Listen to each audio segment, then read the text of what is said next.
അങ്ങനെയാണ് 92 ദിവസക്കാലം ഈ ചീഫ് ഓഫീസിന് തൊട്ടു മുന്നിൽ സമരപ്പന്തൽ കെട്ടിക്കൊണ്ട് അന്ന് നിരവധി ആവശ്യങ്ങൾ, അതിൻ്റെ കൂടെ തന്നെയാണ് ഈ പാവപ്പെട്ട താൽക്കാലിക ജീവനക്കാരെ തിരിച്ചെടുക്കണമെന്നുള്ള ആവശ്യം കൂടി നമ്മൾ മുന്നോട്ട് വെച്ചത്.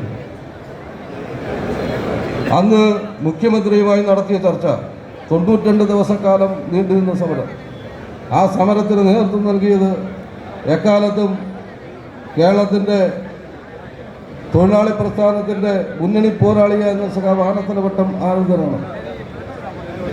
അങ്ങനെ 92 ദിവസക്കാലം നീണ്ടുനിന്ന സമരത്തിൻ്റെ ഫലമായിട്ടാണ് ഈ പിരിച്ചുവിട്ട, മാറ്റി നിർത്തപ്പെട്ട താൽക്കാലിക ജീവനക്കാരെ വീണ്ടും ഇതിനകത്തേക്ക് പുനഃപ്രവേശിപ്പിച്ചത്. ഇവിടെ ഇപ്പോൾ ഏകപക്ഷീയമായി കഴിഞ്ഞ 2-3 മാസക്കാലമായി ഇവരെ ചെലവ് ചുരുക്കാനെന്ന പേരിലാണ് ഇപ്പോൾ മാനേജ്മെൻറ്റ് പുതിയ അഭ്യാസമായിട്ട് ഇറങ്ങിയിരിക്കുന്നത്.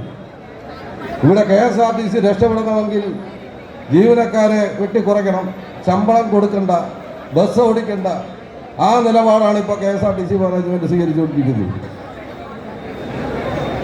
ഒരു കാലഘട്ടത്തിലും അംഗീകരിക്കാൻ കഴിയില്ല. ഇവിടെ KSRTC എംപ്ലോയീസ് അസോസിയേഷൻ ഒട്ടേറെ നിർദ്ദേശങ്ങൾ ഈ